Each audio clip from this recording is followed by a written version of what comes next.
Corruption విషయంలో చాలా స్పష్ట 50 సూచికల్లో అట్టడుగున భారత్ అని చెప్పేసి చాలా స్పష్టంగా కుండ బద్దలు కొట్టింది చాట్ బాడ్ బ్రోక్ అని చెప్పేసి. భారత్ లో అవినీతి 2014 ముందు 85వ స్థానం, ప్రస్తుత ర్యాంకు 96వ స్థానం. ఇట్లా 50 సూచికల్లో అట్టడుగున భారత్. మీరు ఏ విషయాన్ని చెక్ చేసుకోండి, కాలుష్య కూరల్లో భారత్, పాకిస్తాన్, బంగ్లాదేశ్ తర్వాత భారత్ 3వ స్థానంలో ఉంది. అదే కాకుండా టాప్ 10 నగరాల్లో, కాలుష్య నగరాల్లో భారతదేశం ఉంది. స్వచ్ఛ భారత్ అని చెప్పేసి వేల కోట్ల రూపాయలు భారతీయ జనతా పార్టీ ఖర్చు పెట్టినప్పుడు కూడా ప్రయత్నం శూన్యం.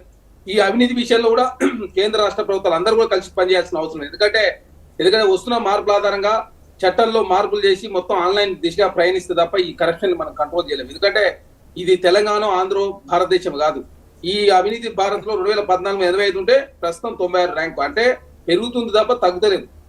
11వ స్థానం పెరిగిన 11 స్థానం 14 నుంచి 10 సంవత్సరాల కాలంలో నరేంద్ర మోడీ గారు వచ్చిన తర్వాత 11 స్థానాలు పెరిగిన పరిస్థితి. ఏదైనా చూసుకోండి, 50 సూచిలో అట్టడుగున భారత్ అని చెప్పేసి. ఇక్కడ ఏంటంటే ఎవరైనా కేంద్ర రాష్ట్ర ప్రభుత్వాలైనా ఈ అవినీతి విషయంలో అందరు కలిసిగా పనిచేస్తే తప్ప ఈ సమస్య పరిష్కారం కాదు. ఆన్లైన్ దిశగా ప్రతి రాష్ట్ర ప్రభుత్వాలు ఆలోచన చేయాల్సిన అవసరం.